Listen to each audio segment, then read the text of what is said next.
अध्याय 11 मायन मंदिर 3। लियोनेल की आंखें अचानक खुल गईं। उसे पता नहीं था कि वह कितनी देर तक सोया था, क्योंकि इस मंदिर में कोई खिड़कियां नहीं थीं। उसने केवल अनुमान लगाया था कि वह यहां 3 दिनों से है। अपनी चांदी की छड़ी का सहारा लेकर वह खड़ा हुआ और अपने अकड़े हुए अंगों को ढीला किया। लियोनेल का जबड़ा कस गया। उसका दिमाग फिर से स्पष्ट हो गया था। उसने ध्यान ही नहीं दिया कि थकान के साथ उसकी इंद्रियां कितनी कुंद हो गई थीं। वास्तव में अब उसे लग रहा था कि वह इस सबडाइमेंशनल जोन में प्रवेश करने के समय से भी अधिक तेज हो गया है। बिना एक शब्द कहे वह तैयार होने लगा।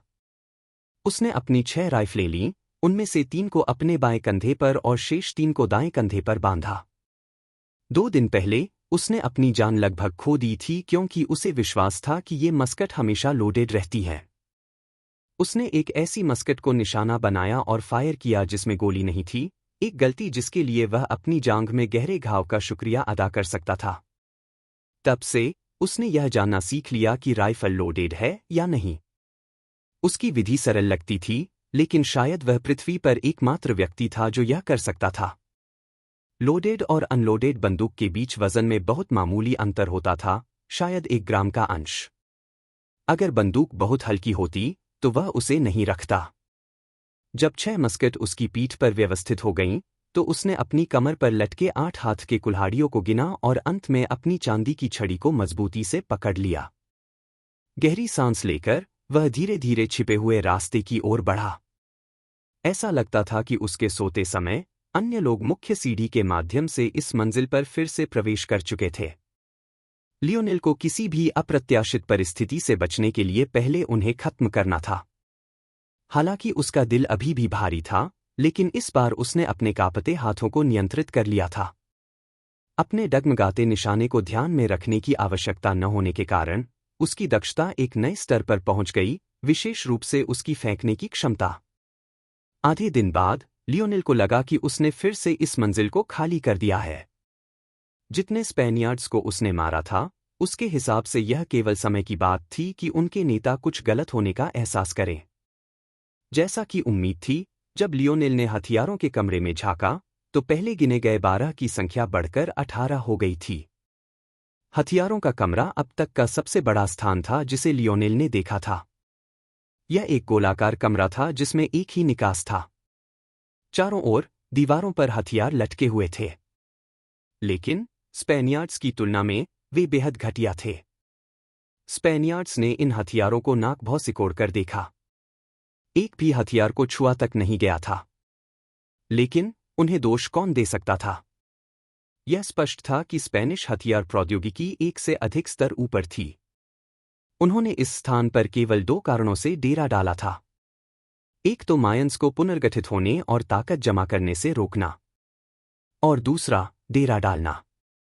ऐसा लगता था कि यह सबडाइमेंशनल जोन इतिहास से भटक गया था। यहां जितना होना चाहिए था, उससे कहीं अधिक गतिरोध था।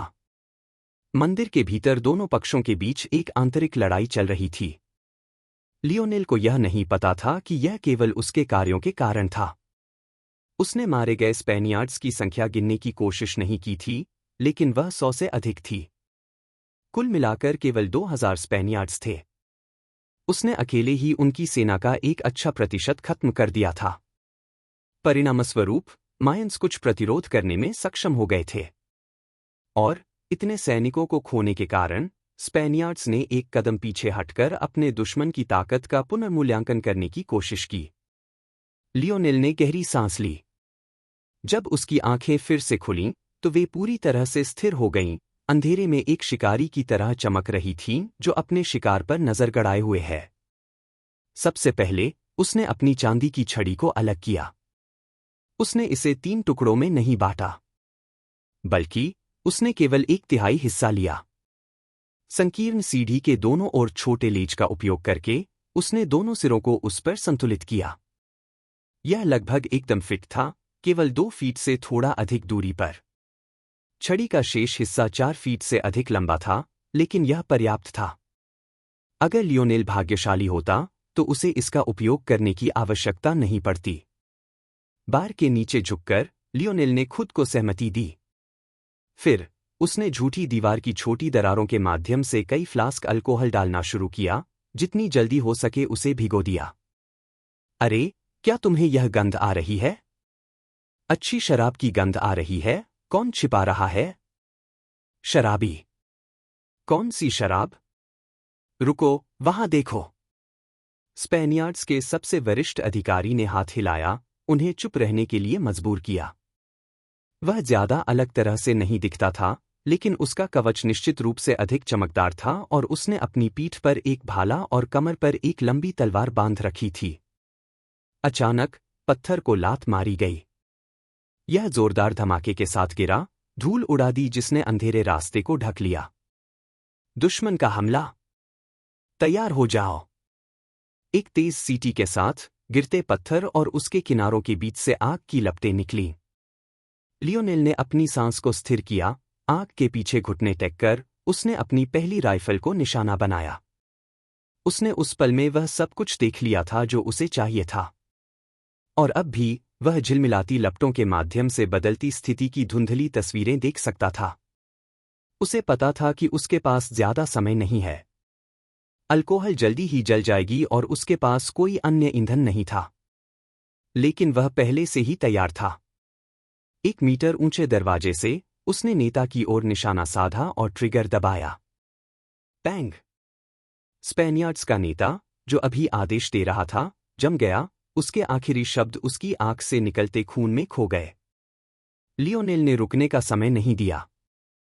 जैसे ही उसने ट्रिगर दबाया, वह पीछे हट गया, ऊपर लेज पर कूद गया और चांदी की छड़ी के टुकड़े पर संतुलित हो गया।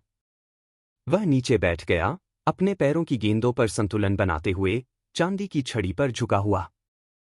जैसा कि उम्मीद थी, एक पल बाद गोलियों की बौछार हुई, लियोनेल के नीचे सीढ़ियों से टकराकर रिकोशे हो गई। 1, 2, 5, 7, 10, 11, 16, 17। यह नहीं हो सकता कि वह बर्बर बच गया हो।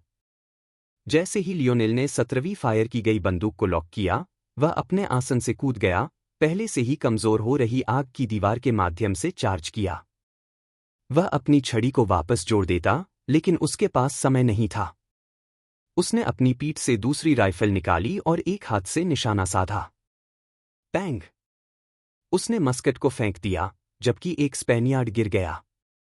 बिना हिचकिचाहट उसने तीसरी राइफल निकाली। पैंग!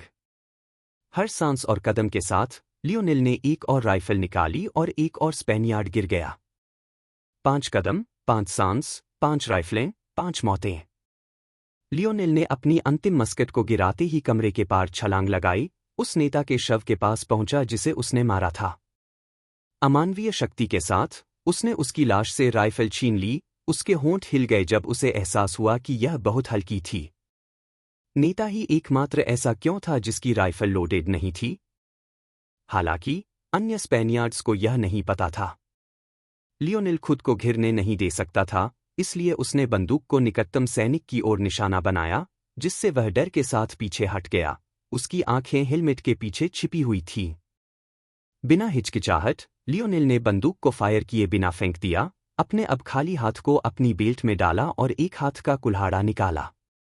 उसकी पीठ तनी हुई और उसकी बाह पीछे खिंच गई। उसके हाथ ने हवा में एक चांदी की रोशनी खींची जैसे ही उसने कुल्हाड़ी को आगे बढ़ाया। वही स्पेनियार्ड जो पीछे हट गया था, उसका चेहरा एक पल में नष्ट हो गया और वह जमीन पर बेजान गिर गया। लियोनेल ने तेजी से काम किया। उसकी तेज गतिविधियों ने उसके दिल पर मंडराते डर को छिपा दिया, जो हर जान लेने के साथ बढ़ता जा रहा था। एक झलक में केवल 4 बचे थे। लियोनेल ने नेता की लंबी तलवार को उसके शव से उठाया, इसे एक हाथ में पकड़ा और दूसरे हाथ में अपनी चांदी की छड़ी। तेज कदमों से वह गुप्त मार्ग की ओर पीछे हट गया। लियोनेल की निशानेबाजी ने स्पेनियार्ड्स में गहरा डर पैदा कर दिया था। उनमें से कई भागने के बारे में सोच रहे थे, लेकिन पीछे हटने की सजा बहुत गंभीर थी। वे केवल बाहर निकल सकते थे और आशा कर सकते थे कि शोर दूसरों का ध्यान खींचेगा। उनकी अधिकांश संख्या श्राइन रूम को तोड़ने पर काम कर रही थी। केवल कुछ ही यहां रखवाली और आराम करने के लिए तैनात थे। हालांकि जब उन्होंने देखा कि लियोनेल के पास फेंकने के लिए कुछ नहीं बचा है, तो वे केवल खुद को मजबूत कर सकते थे और चार्ज कर सकते थे। लियोनेल का दिल तेजी से धड़क रहा था। वह एक साथ कई विरोधियों से लड़ने का आदी हो गया था, लेकिन यह तब था जब वे उसे नहीं देख सकते थे। यह पूरी तरह से अलग था। न केवल वे उसे देख सकते थे, बल्कि एक और था जिससे वह अंधेरे में भी अकेले लड़ने की हिम्मत नहीं कर सकता था। शांत रहो। इन कई दिनों में लियोनेल ने कुछ महत्वपूर्ण महसूस किया था। ये स्पेनियार्ड्स सामान्य मनुष्य थे, उनके पास कोई जागृत क्षमता नहीं थी। यही लियोनेल का फायदा था। लियोनेल ने उनके करीब आने का इंतजार नहीं किया। वह संकीर्ण सीढ़ी की ओर पीछे हटकर उन्हें एक एक करके लड़ने की योजना बना रहा था, लेकिन यह समझदारी नहीं थी। इससे उन्हें अपनी मस्कट को फिर से लोड करने का समय मिल सकता था। उसे आत्मविश्वास बनाए रखना था और उन्हें सोचने का समय नहीं देना था। एक झलक में वह निकटतम स्पेनियार्ड के पास दौड़ा। अपने सीने से सारा डर निकालने के लिए चिल्लाते हुए उसने लंबी तलवार को पूरी ताकत से घुमाया। अगर कोई तलवारबाज उसे देखता तो शायद वह चिढ़कर दूर देख लेता। न केवल लियोनेल 2 हाथों वाली तलवार को केवल एक हाथ से चला रहा था, बल्कि उसकी चौड़ी मुद्रा और टेलीग्राफ की गई गतिविधियां एक शुरुआत करने वाले के लिए भी भयानक थीं। हालांकि यह कोई एनीमे नहीं था। कोई फर्क नहीं पड़ता कि एक नश्वर तलवारबाज कितना अच्छा है, जंगली गतिविधियों का जवाब देने की एक सीमा होती है, खासकर जब उनका हमलावर उनसे कहीं अधिक मजबूत हो। स्पेनियार्ड की आवाज में पीड़ा की चीख निकली। उसकी बाहें लियोनेल के वार को रोकने में सक्षम नहीं थीं। लंबी तलवार उसके कंधे के कवच और हंसली में कट गई और रुक गई। ऐसी चोट ने एक सामान्य मनुष्य को पूरी तरह से अपंग कर दिया। उसकी मौत केवल समय की बात थी। लियोनेल ने अपनी कलाई में दर्द को नजरअंदाज कर दिया, गिरे हुए स्पेनियार्ड से छोटी तलवार उठाई और उसे पूरी ताकत से कमरे के पार फेंक दिया, निकटतम स्पेनियार्ड की ठोड़ी में घुसा दिया। ब्लेड ने उसके निचले होंठ और जबड़े को आधा काट दिया, जिससे वह गिर गया, मर गया। लियोनेल के बाईं ओर से एक घूमती हुई तलवार की सीटी आई, लेकिन वह तैयार था। अपनी चांदी की छड़ी उठाते हुए उसने अपनी पूरी ताकत से खुद को स्थिर किया। यह याद करते हुए कि जिस स्पेनियार्ड को उसने काट दिया था, उसके साथ क्या हुआ था, वह जानता था कि ठीक से ब्लॉक करने में विफल होने का खतरा क्या होता है। एक तेज झंझनाहट हुई। स्पेनियार्ड चौंक गया जब उसने देखा कि उसकी तलवार लियोनेल की साधारण सी छड़ी से टकराकर चिप गई। 2100 के दशक की मिश्र धातु इस युग की तुलना में कहीं बेहतर कैसे नहीं हो सकती। प्रतिक्रिया हिंसक थी, लेकिन लियोनेल ने अपने बड़े फ्रेम और शक्ति का लाभ उठाया, तेजी से ठीक हो गया और अपनी लंबी तलवार से काटा। एक और जान उसकी तलवार के नीचे गिर गई। इस बार उसने सबक सीख लिया था।